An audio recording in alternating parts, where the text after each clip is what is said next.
Namo tassa bhagavato arahato sama sambuddhassa. Namo tassa bhagavato arahato sama sambuddhassa.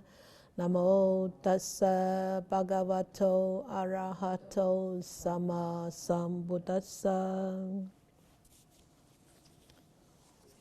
So we talk about a family man's happiness last week and the right livelihood.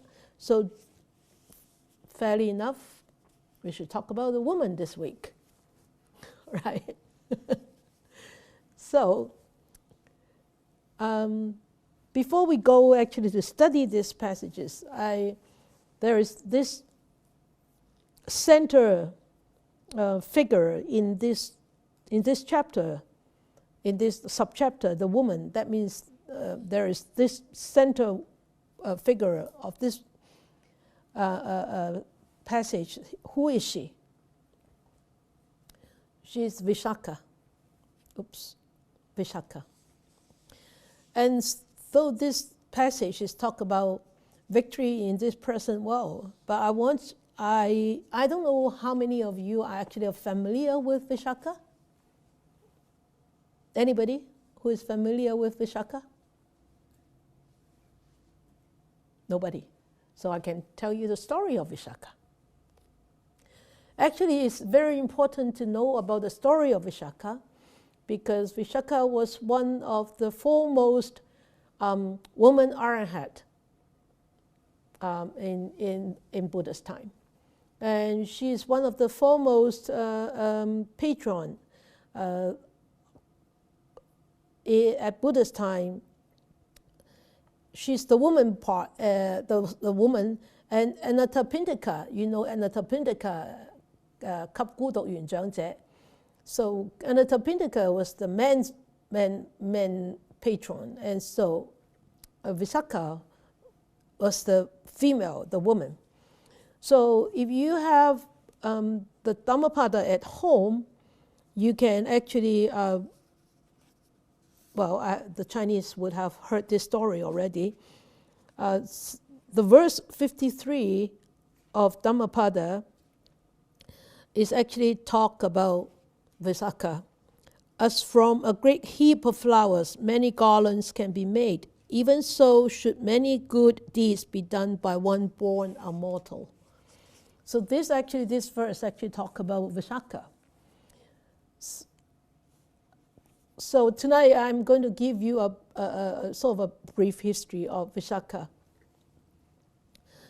So Vishaka, this whole passage actually was the Buddha teaching to Vishaka. So Vishaka, her name is Vishaka in Pali, and in Chinese is Pei Se Koi. But she has a nickname called Megara's mother. So you can read actually from the first, the second line, Vishaka, Megara's mother. And I want to tell you who is Megara. Megara actually is Vishaka who? Anybody knows?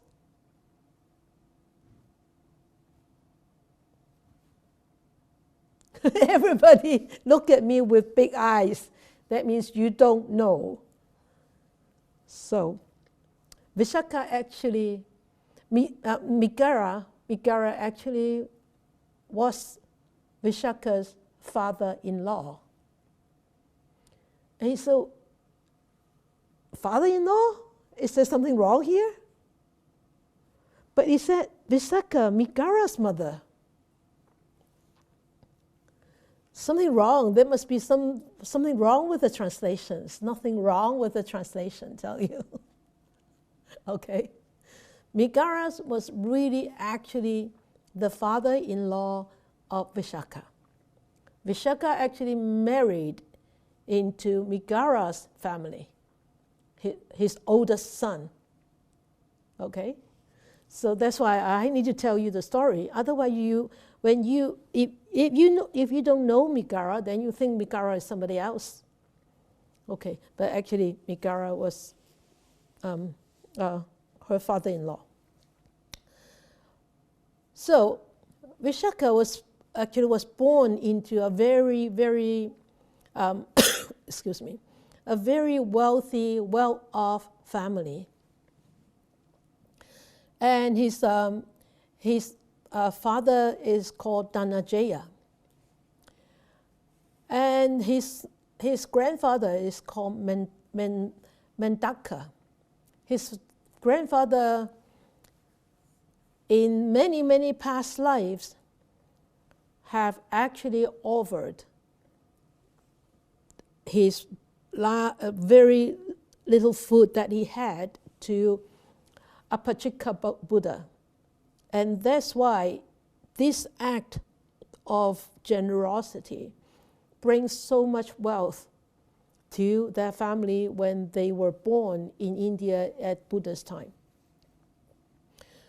So Vishaka's grandfather and the father were really devoted disciples of the Buddha too.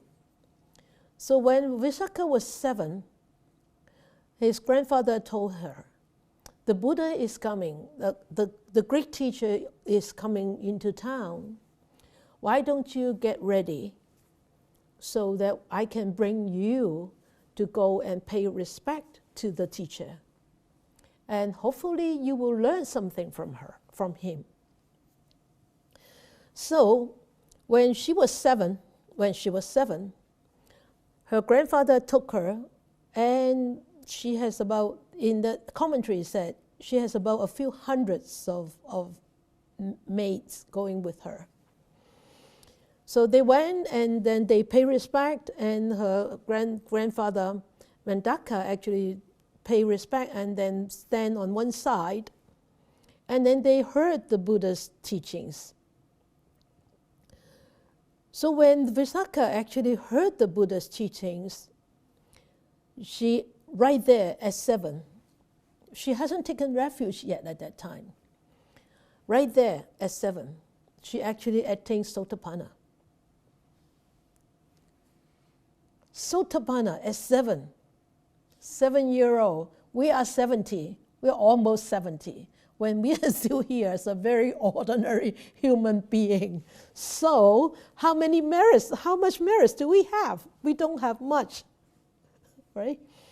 So Vishaka actually attained the Sotapanna first stage of fruition when she was 7. And after that, she actually practiced very diligently. And when she was 15, she was ready to get married. And one day, this wealthy family, Migara, and his oldest son is called Punya-Vedana. Punya-Vedana was the oldest son of Migara, and the Migara was ready to get a wife for his oldest son. And so Migara told the Brahmins, go and look for a beautiful girl. A girl with 5 different kind of beauties, 5 different beauties, and go to look for one. So they went out, these Brahmins went out to look for such girl. And when they were looking, they were searching, it started raining, pouring rain. And everybody was trying to run for shelter. They saw a girl, still walking very graciously, not running for shelter, walking very graciously. And they looked at her. It seems that she had these 5 kind of beauties. And so when they approached her and asked her, why didn't you run? Why didn't you run for shelter? She said, a king, a diva, a noble person never ran for shelter. So is a girl, so is a gracious girl. doesn't run for shelter. What a beautiful answer.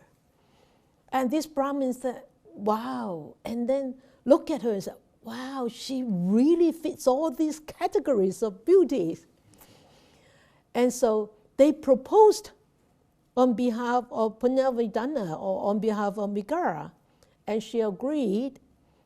And then she said, you go and talk to my father, right?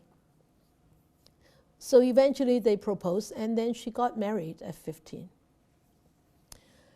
And what kind of beauties did she possess? The 5 kinds of beauties. We can check ourselves whether we possess any of these beauties, okay? So 5 different kinds. Beautiful hair. Well, I don't have much hair, so I can say that I have beautiful hair. Beautiful figure. A very beautiful, attractive body. Beautiful bone structure, not like protruding here and collapsing here, you know. Very beautiful bone structure. And beautiful skin. And youthfulness. Youthfulness, that means she is not just like because she's young, right? It's 15. And you say youth, 15-year-old, definitely she would have youthfulness. Not necessarily. Some people who are 15, but they don't look very youthful, not useful, youthful. They look very old, or they look very sulky, they look very unhappy. There is no energy in such person. So youthfulness means sort of like energetic in a way that is actually very gracious and very young at heart, and then there's radiating of youthfulness. Okay, so they actually arranged a marriage. So she actually got married when she was 15. But on her wedding day, her father gave her 10 advices, or advices on 10 things. And listen and see if your father has given you these advices. Okay. So, 10 advices. The first advice. Actually, it correlates with the passage here. So, he said, a wife should not criticize her husband and parents-in-law in front of other people. And neither should their weaknesses or household quarrels be reported elsewhere. That means you don't what? You don't talk to anybody about any conflicts between you and your husband, besides your husband, right? Really, not anybody else. Is okay, wives or wife now. Is it easy to do? Easy, right hand? Not easy, left hand. Have you come? Oh, 2 hands. I use 2 hands. Have you committed any of this? Have you done any of this? 2 hands up. Yeah. It's really not easy, eh? It's really not easy. Why do you think that his father actually taught her this?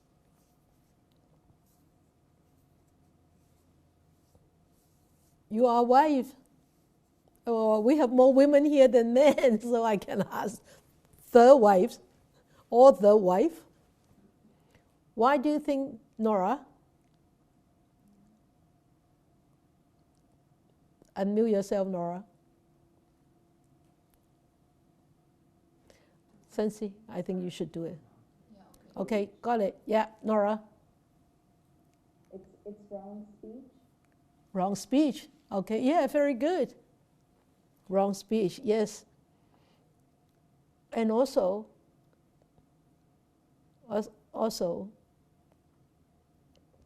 anybody else? Any other suggestion? Maria?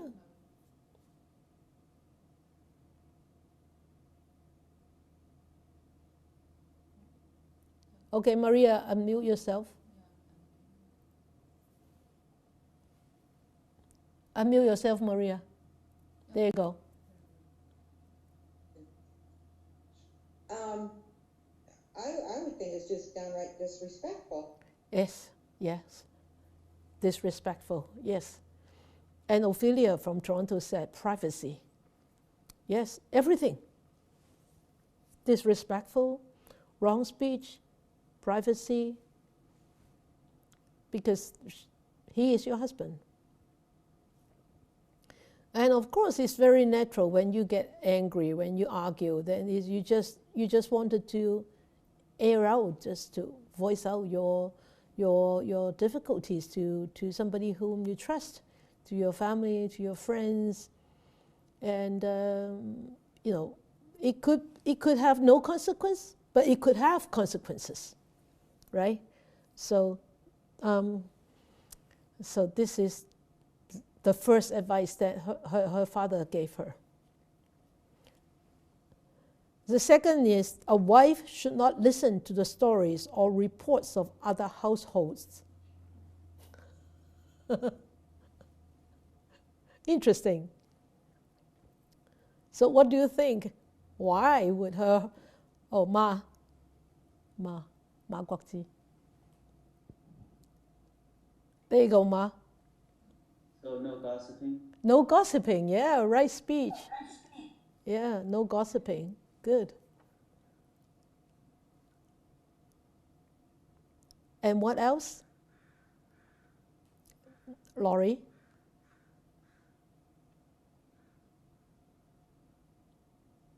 There you go. I think it would lead to comparing and, Yeah. you know, Yeah. maybe feeling like you don't have what you should have and make you unhappy or make your husband unhappy. Yeah, right, yep. Because when we start to compare, we could feel inferior or we could feel superior, right? So neither way is not beneficial. Good. Anybody else? Any creative ideas? Creative thoughts? You have been a wife, I haven't been. Okay? All right? Nobody here? No more? Okay. Okay, all right. The third one. Things should be lent to those who return them. That's stingy. Why would the father advise us on her on this? Laurie? There you go. Goes back to the wife is supposed to protect her husband's everything. Yeah, right. Yep. So that things should not be lent to those who should be lent to those who return them. Yep, to protect the wealth. Okay. And then things should not be lent to those who do not return them. That's the same idea, right? So to protect the wealth of the husbands, and to protect the wealth of the family too, right? Okay, and also not to let people take advantages.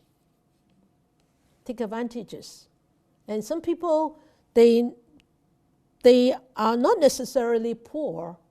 They're not necessarily incapable to return, but they just don't want to return because they think that you are more well off than them. Then they can take advantage. Then if you do that, you are actually encouraging people to be more greedy, right? If people borrow something from you and never return, can you say that it's sort of like another kind of stealing? It is. So you don't want to encourage that, right? Okay, so Did I hear something? No? Okay. So, and then poor relatives and friends should be helped even if they do not repay. So this is actually very natural, right? Families and friends, we should help them, even though they cannot repay, or they do not repay. But of course, when I look at this, I think there is conditions too. There is conditions in this. For me, I would think that there should be condition. What do you think? Would you put condition there?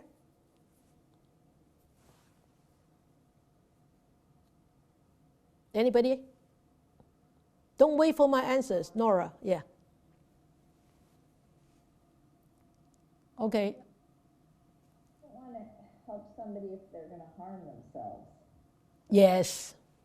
Yes. So giving them money so that if they tell you they're going to go buy drugs or something. Yeah. Yeah.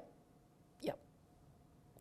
Or what else? Gamble. Okay. But it says poor relatives and friends. That means they are very poor, monetary-wise. Not to create dependency. That's great. Very good, Ophelia. Yeah, not to create dependency. You can help them once, you can help them twice, you can help them 3 times. But if those poor families don't try hard themselves to make ends meet, do you think you would endlessly help them? I would recommend not. So, for this, I would add in conditions. Poor relatives and families should be helped, even if they do not repay, upon a condition that they should try their best. So that's why I agree to help people when they are really urgently need help, and after that, they need to actually what? They need to work out themselves. So I agree to go to help people in underdeveloped countries, not just to give money, not just to give food, but actually give them ways to be independent. That's the true help that one should offer. You help them how to grow things, you help them how to find clean water, not constantly, not continuously just giving material, just giving money. So that they could be independent, they could help themselves, they could help their families, they could help their communities, right? So I would put the conditions there myself. Catherine has her hand up. Yes, Catherine? She can unmute herself. Yeah, Catherine? Yeah, that's what I want to say, yeah. Okay. It depends on the condition, yeah. Yes, okay. So they don't take advantage, yeah. Yes. Okay, great, thank you. Okay, number 6 is a wife should sit gracefully. On seeing her parents-in-law or her husband, she should respect them by rising from her seat. So this is really not just an Indian tradition, it is also a Buddhist tradition. So in our precepts, in our Vinaya, Bhikkhuni Vinaya, actually, as a junior will never sit down to talk to a senior who is standing up.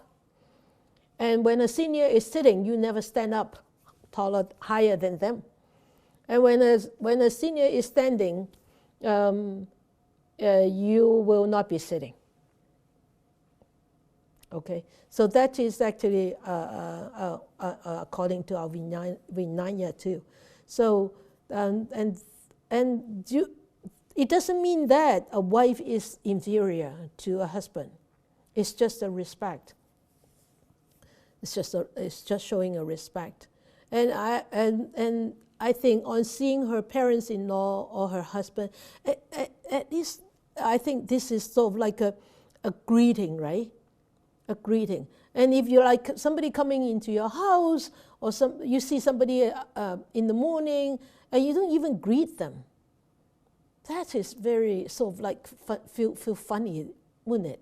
You would say, "Oh, good morning, mom, good morning, dad," and even though in the Vihara tradition, in the monastic tradition, we don't say we don't need to say good morning, we don't need to say good evening, but we know that is our rule. But we know because that is already being taught to us. But in the mundane world, you greet people as a courtesy, as a respect. So if the parent, just a minute, Maria, if your parents-in-law come into the house and you just say, "Huh," and you don't greet them, you don't stand up to greet them, that's kind of odd, wouldn't it? If you have guests coming into the house, you would just say, "Hey, welcome here," right? And then the closest to you, you don't greet them. It's kind of odd. Maria have something to say.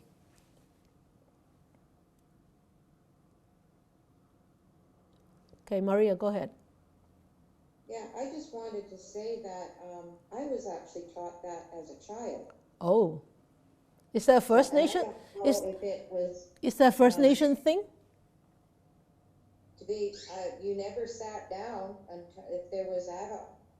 until adults sat down. Yeah. Oh. You had to stand up if you were being introduced to anybody. You never sat down. Yeah. Is that a First Nation thing, Maria? No, I don't. Well, they would be doing that, I think, automatically, but I don't know if this was manners that we were taught years ago that we've now lost, or if it was because my parents came from Europe and this was just the way it was. So I don't. Were you taught that too, Paul? Were you taught that? Yes. Oh. Yeah. Paul said that he was taught that too. Mm-hmm. Huh. Good. Did you used to teach that to children at classes, Laurie and Versha? No. Laurie? You did. Oh, interesting. Yes. Especially if there's someone you've never met before. Especially to someone you've never met before. Yeah. Yeah. It kind of feels natural, right, to stand up and greet. Yeah. Laurie, you have something to say? Yeah. At my school, when we became a traditional school, Yeah. We tried to get all the kids to acknowledge elders when they walked into the room by standing. Yeah. It was very difficult to do. But we did try to do it. Yeah. But I remember going into your class, they stood up to greet Sister Jessie. That's great. Good. It's not easy. This is really against the tradition, isn't it? Or traditional culture or culture, whatever. It's very difficult. But sometimes it feels funny when I see people, when I walk into a room with all the students and everybody, and they just sat there like this.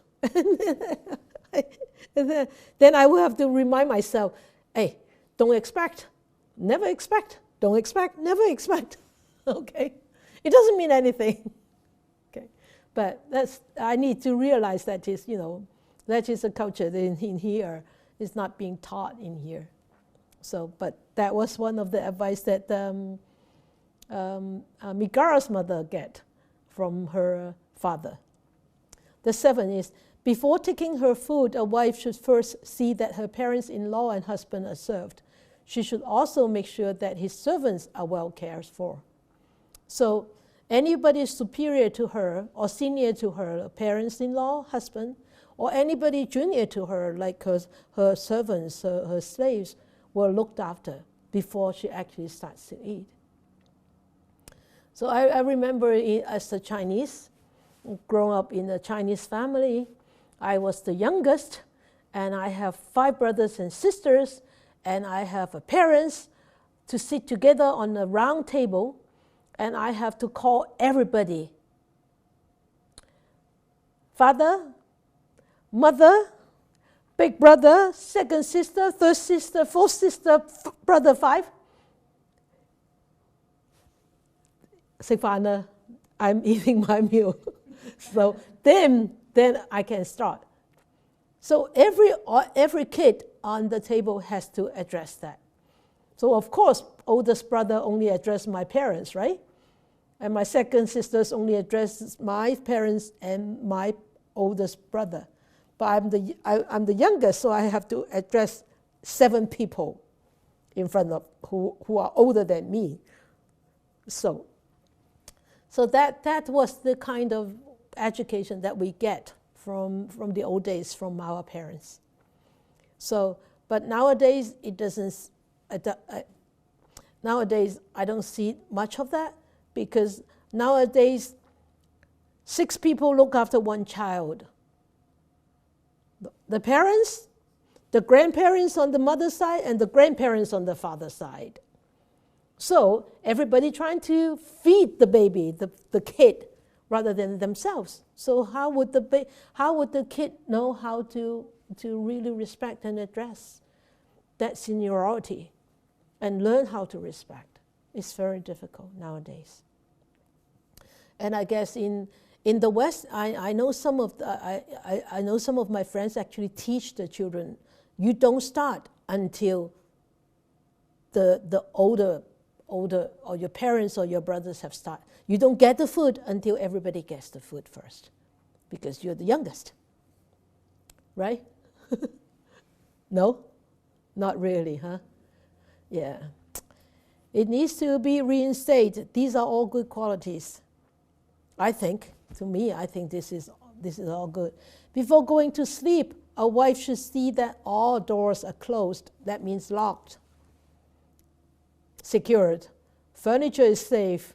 Servants have performed their duties, not leaving the dishes half done and then go to bed. And that parents-in-law have retired. As a rule, a wife actually should rise early in the morning, and unless she's sick, she should not sleep during the day. That's very harsh on the woman, isn't it? But bearing in mind that in the old days, the men all went out to work, and the women have to look after the household.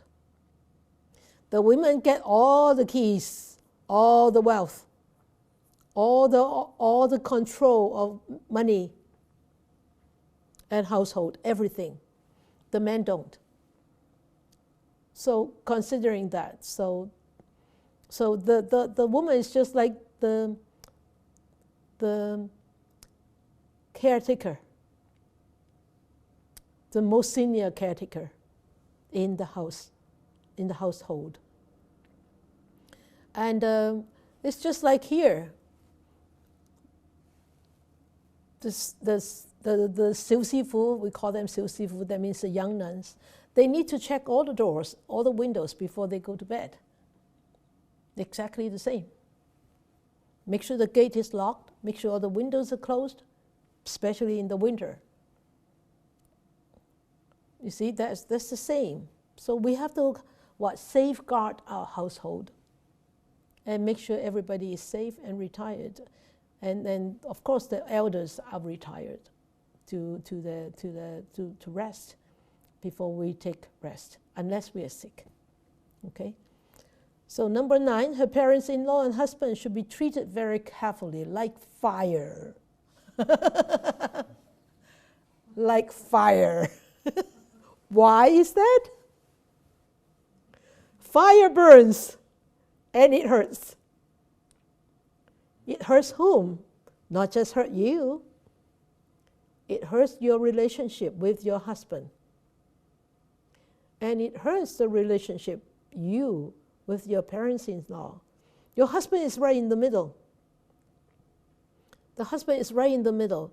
It's very difficult to please the parents-in-law and please the parents and please the wife at the same time. Especially the mother-in-law and the wife. And the sisters-in-law and the wife. Oh, all the women. All together. And in the Chinese traditional saying, all three women come together, oh, it's a big headache.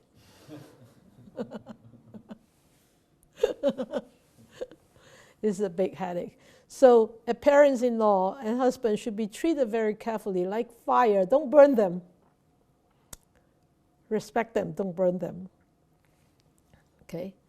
And her parents-in-law and husband should be given the respect like to the divas, like you respect the divas. So consider your husband and your parents-in-law are divas.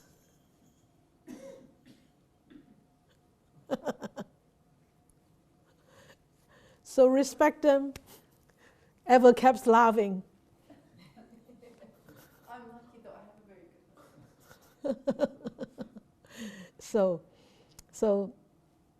respect due to to the diva. I changed one word here.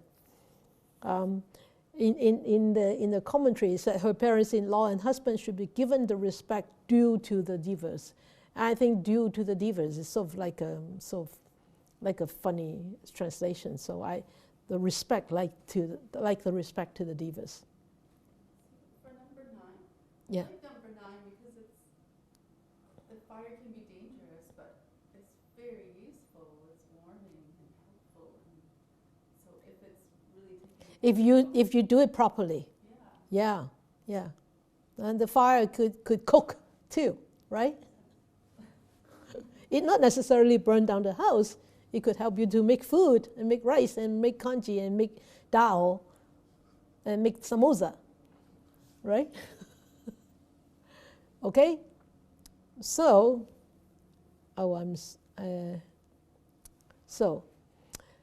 sorry, forgot the animation here. So I want to share with you why would Visakha has a nickname called Migara's mother. That is her nickname, Migara's mother. So, from the day that Visakha was married into Migara's family, and she was really well respected in Savatthi. And everybody in the city loved her. Everybody respected her. But Migara's, the father-in-law, didn't really like Visakha. Why? Because Migara's actually was the fervent, devoted follower to Nikantas. Nikantas are some of the ascetics in those days. So Migara didn't really like Visakha being the devoted disciple to the Buddha. So he always wanted to actually expel her, find ways to expel her. But he couldn't find any faults in Visakha because Visakha has such wonderful advices from her father. But one day there were monks coming into their household and for alms. So her father-in-law, Migara, was eating from a gold bowl.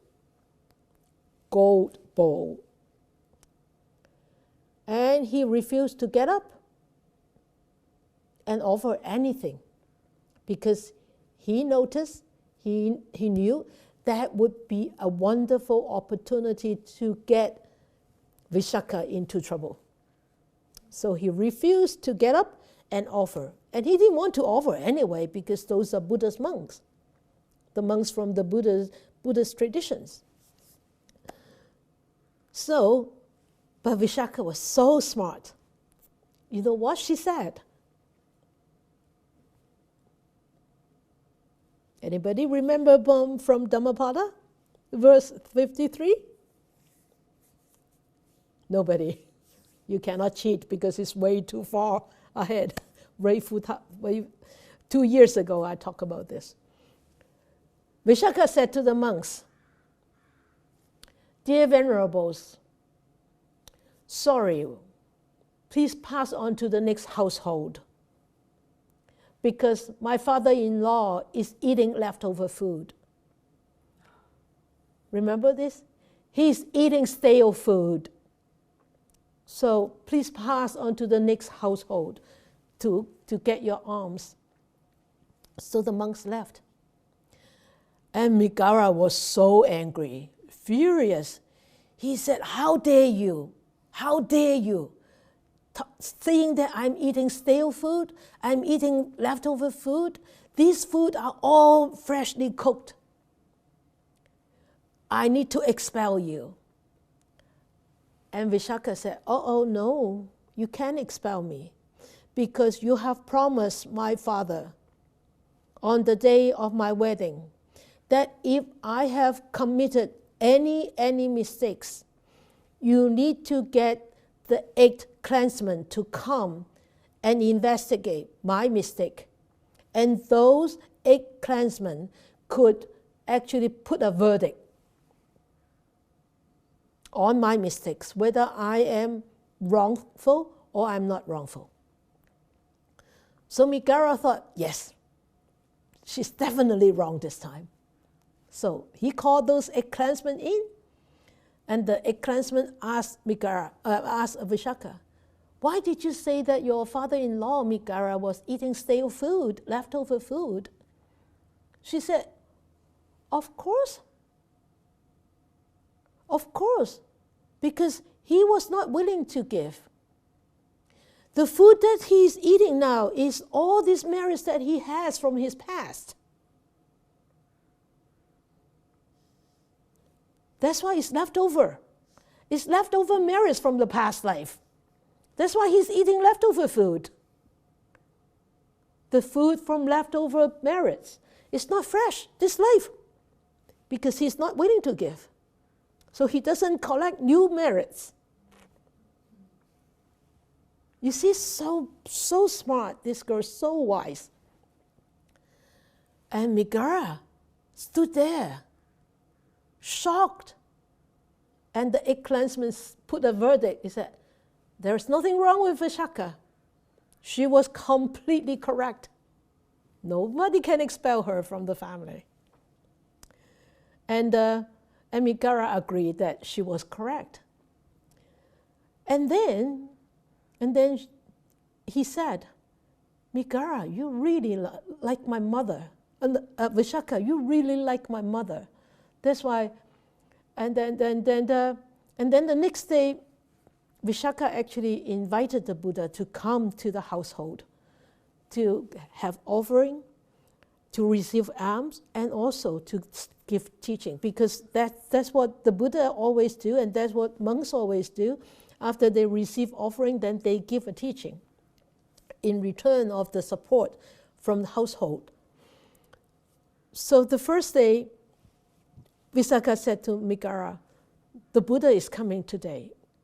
Would you come out to offer alms and listen to the teaching?" He said, "No, I can't, because my teacher Nikanta would not allow me." So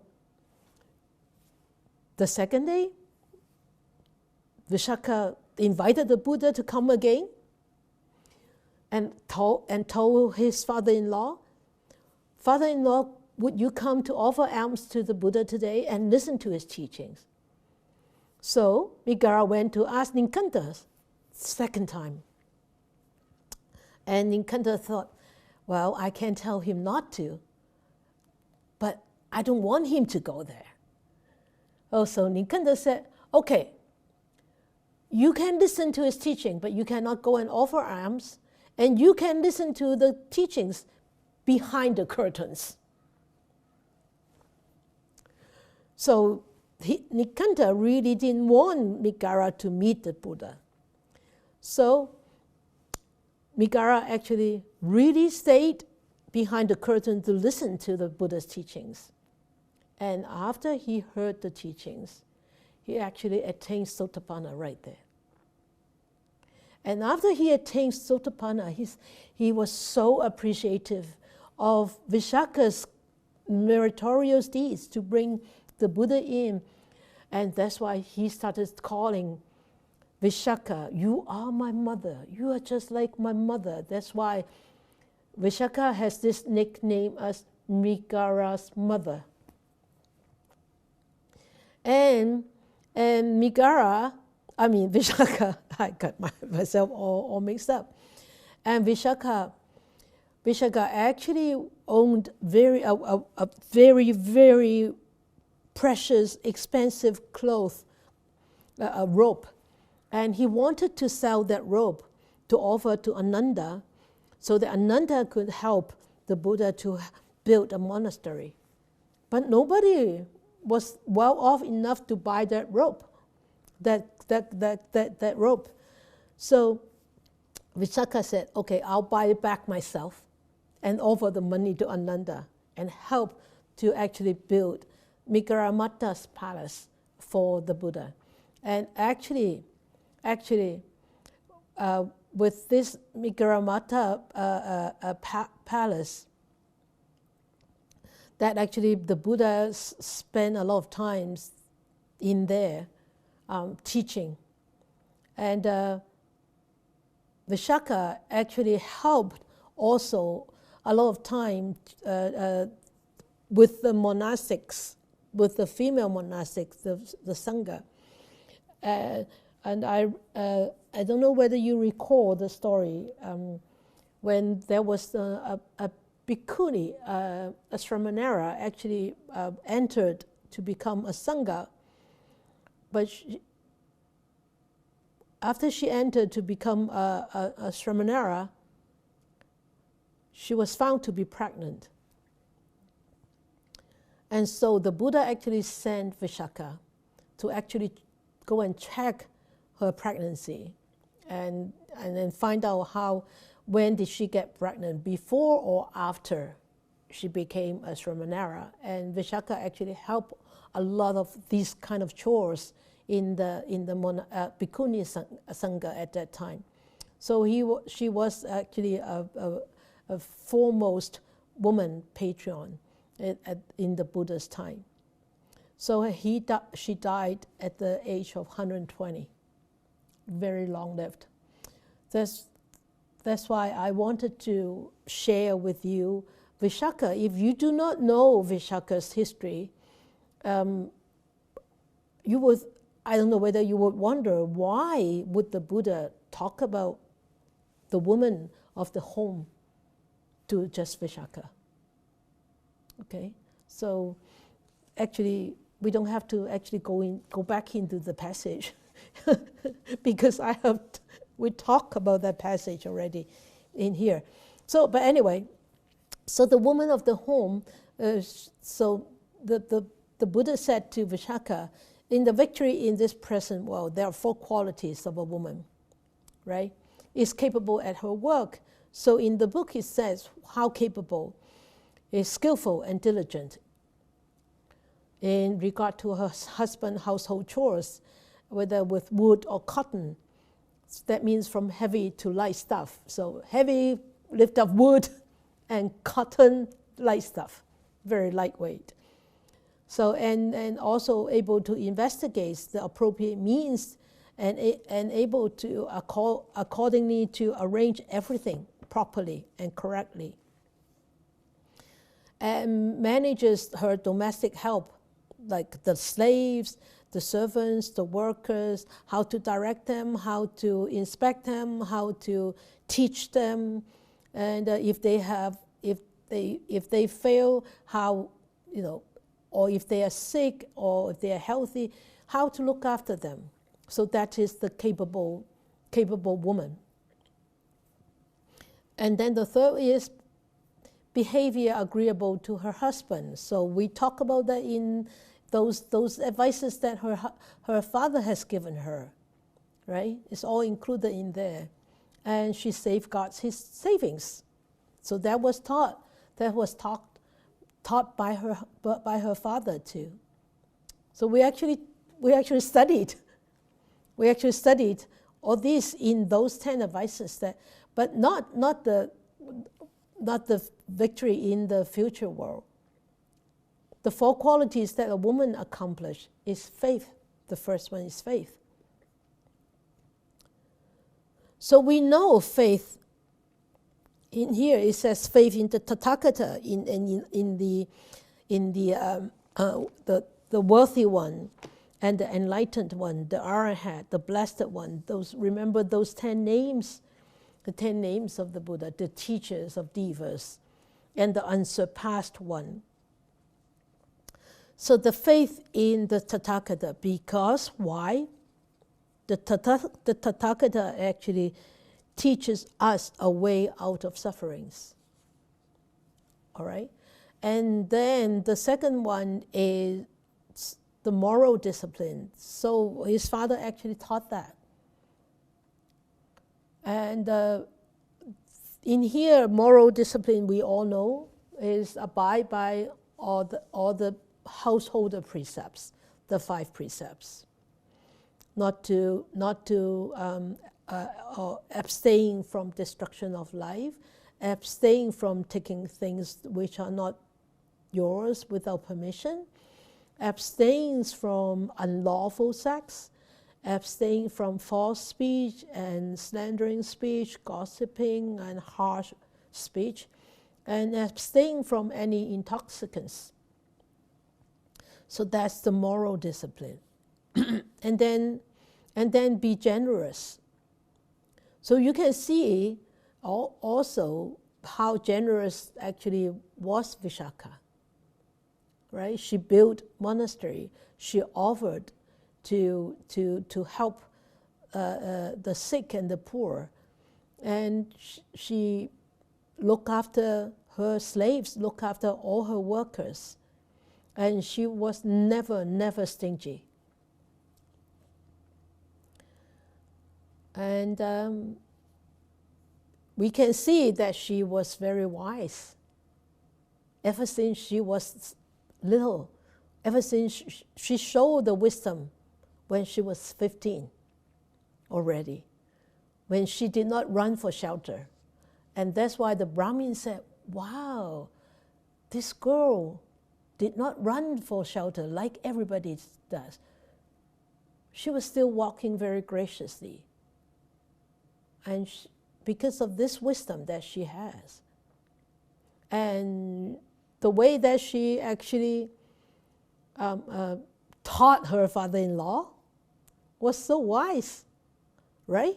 You never thought about stale food as leftover merits from the past, right? So that, what else can it be besides wisdom, right? So that's why I wanted to take out that story of Vishaka, just to illustrate how wise, how generous, and how moral was she. And that's why we only spend little time in studying these passages, but listen to the whole story of Vishaka. That's tonight's. Now, reflections time.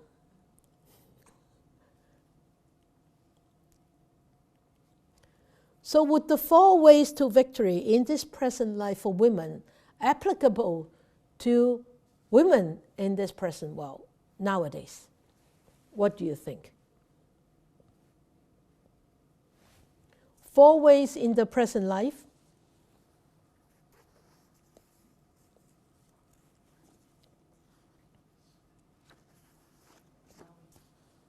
Laurie? Laurie? Okay.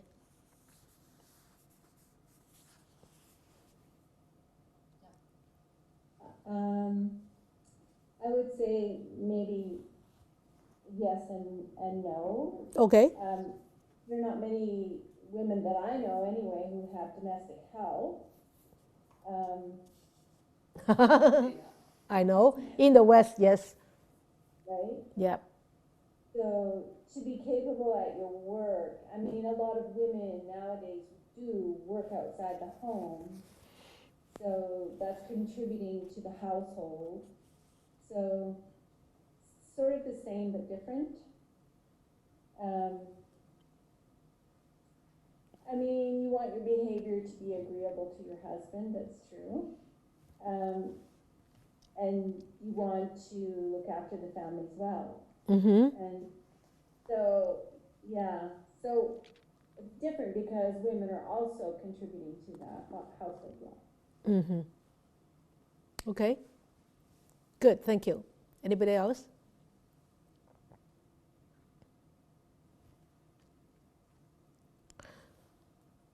No? Versha?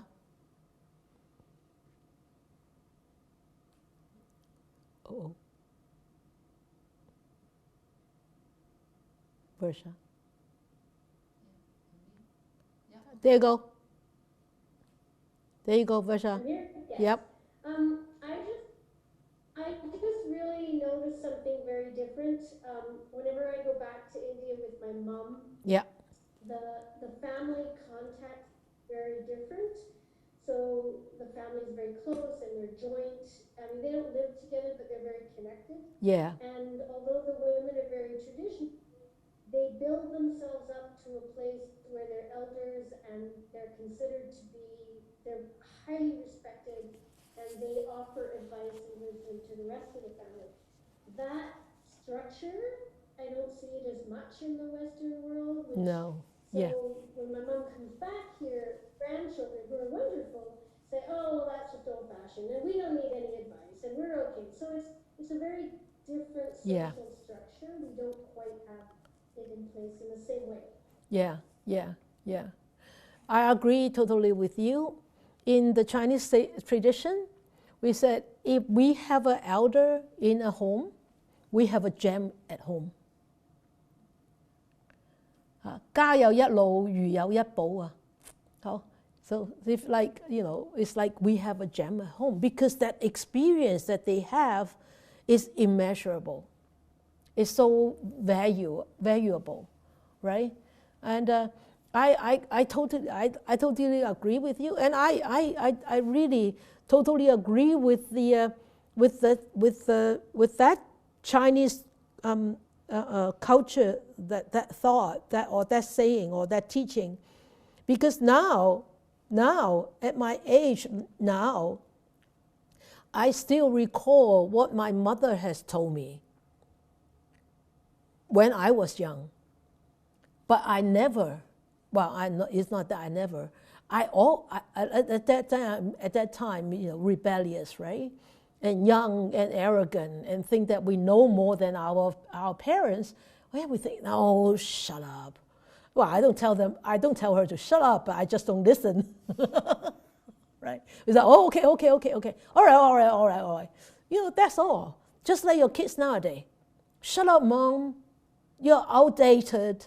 Shut up, dad. You're outdated. Don't talk to us like that. Or they just avoid you. They just don't tell you anything. Right? So we are not outdated. Life experiences cannot be outdated at all. But it's just that the children being at that young age are very ignorant and arrogant. Like when I was young. I was ignorant, I was arrogant. When I get older and older, I totally know why my mom said such thing when I was younger. Ophelia.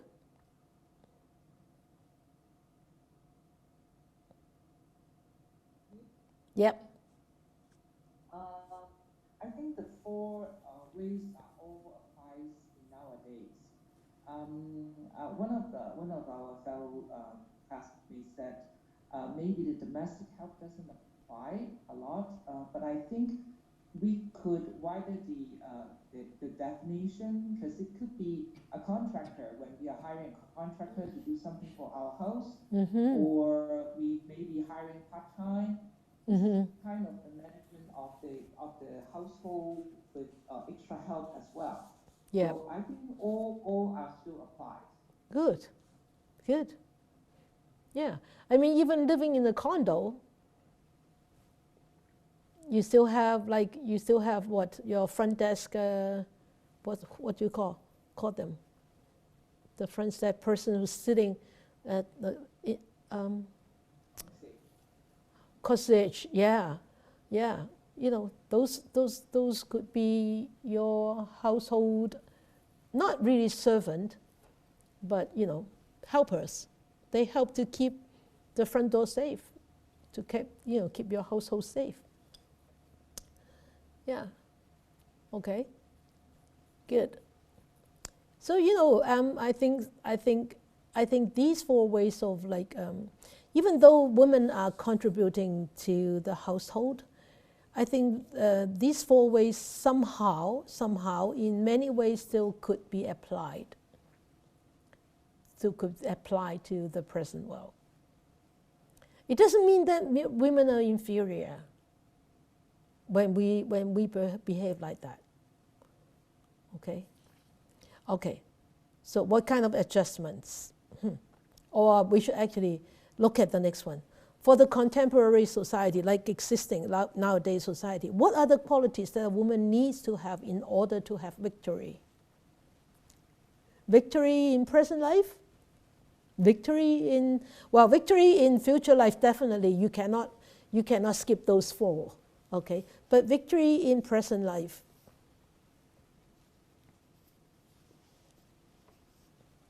Any other qualities do you think that it could actually bring victory into present life?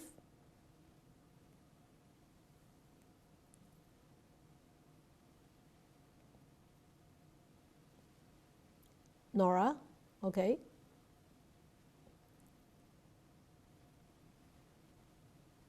Be mindful. Mindfulness.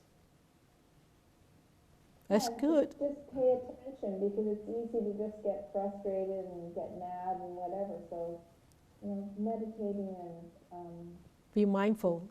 Very good. Being present. Being present, yeah. And equanimity, right? Yeah. That's the foundation of wisdom. Okay, what else? Laurie, you have something to say?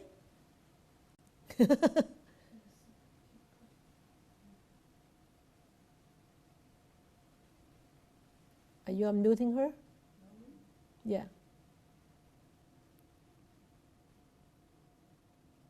There you go. Agreeing with Ida's comment about financial independence. Hi. I thought that was a great comment. Financially independent. In the chat box, yeah. Yeah. Oh, I didn't see that. Okay. Financially independence. Yeah. Talk to yourself. Okay. I think it's a good help thing. them to help themselves. Okay. Yeah. And as peacekeeper in all levels.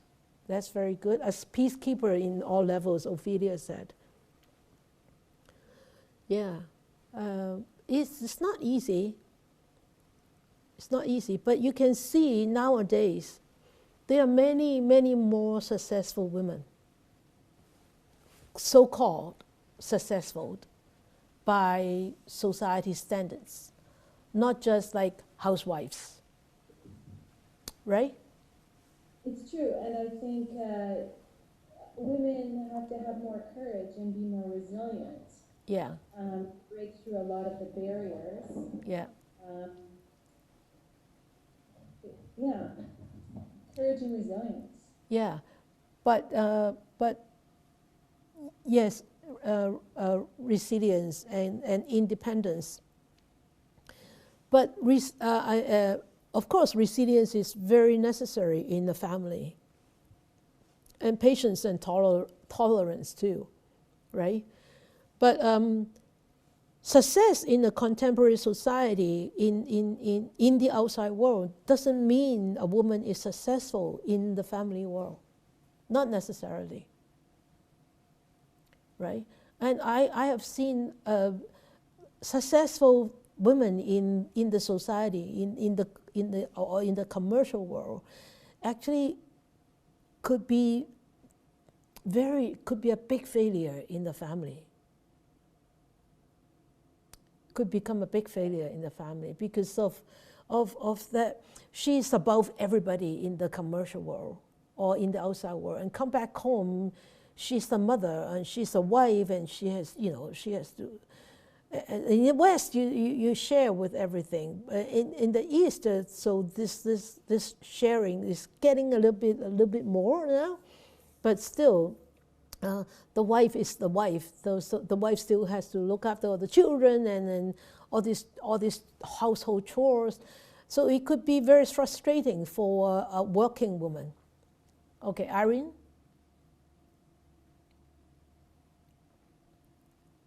Okay, Irene, you have to unmute yourself.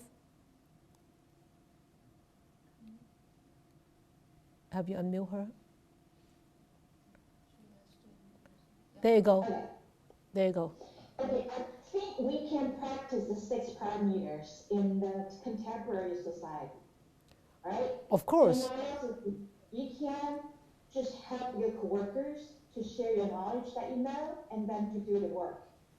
And second, Sila, like you practice, you don't gossip and you don't talk back about like other people, within the work environment.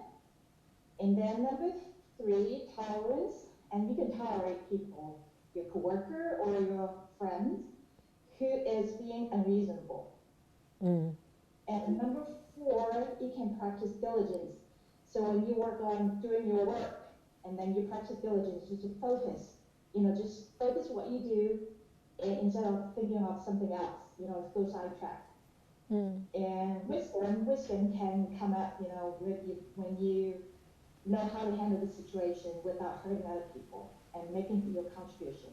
Mm. And she has the last one, number 6. Number 6 is wisdom.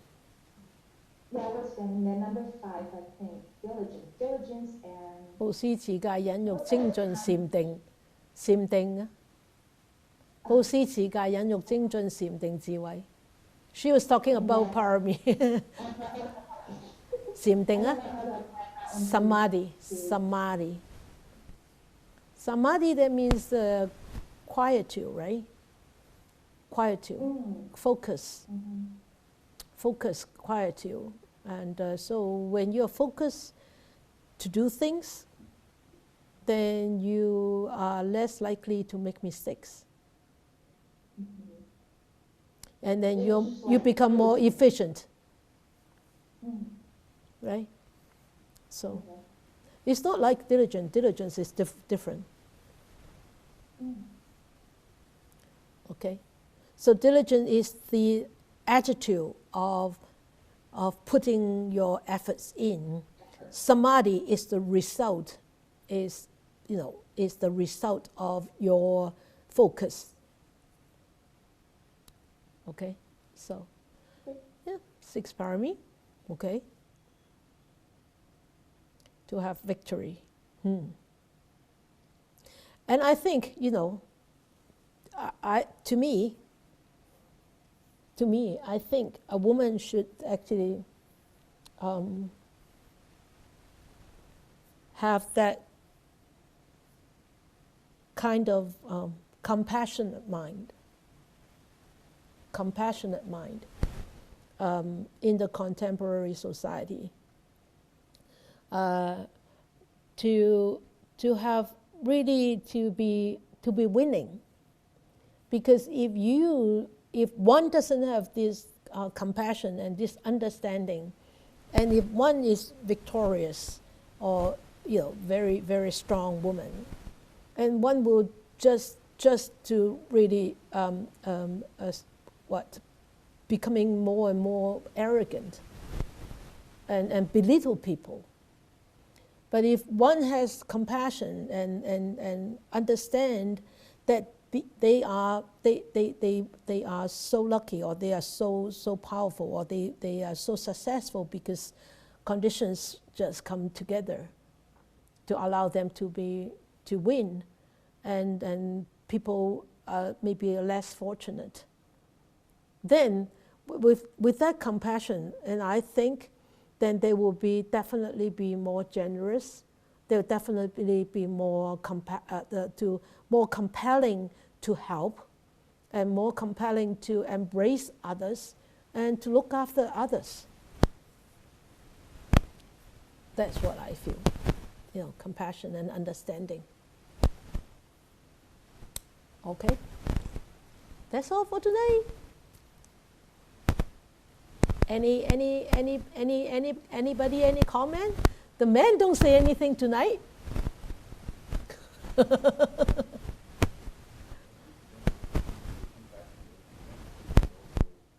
Empathy, yeah, karuna.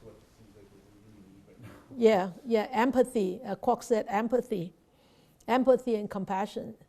That's what we really need right now.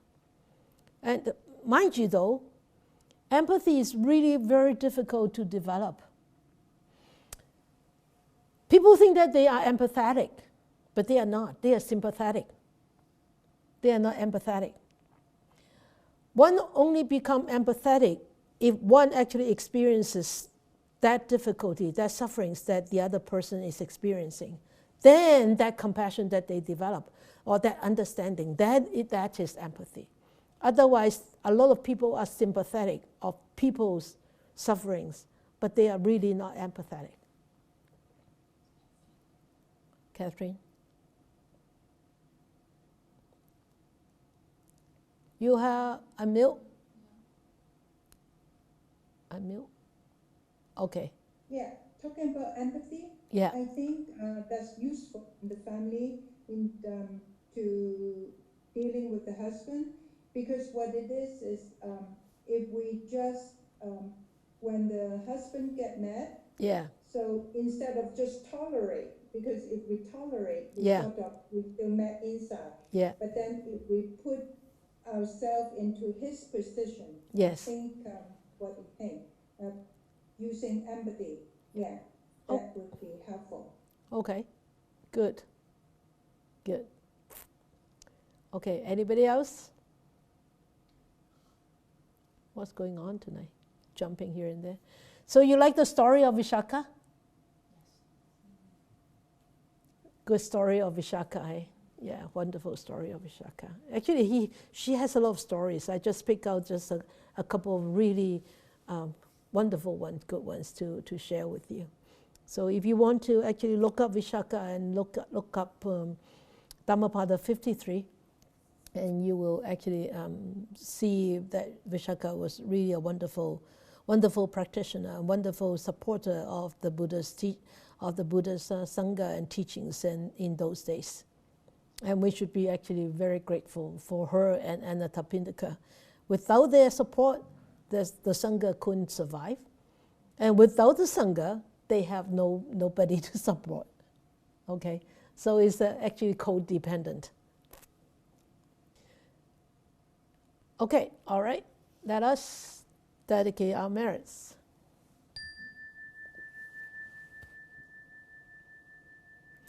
May these blessings extend to all, that we with all the other living beings together will attain the Buddha way.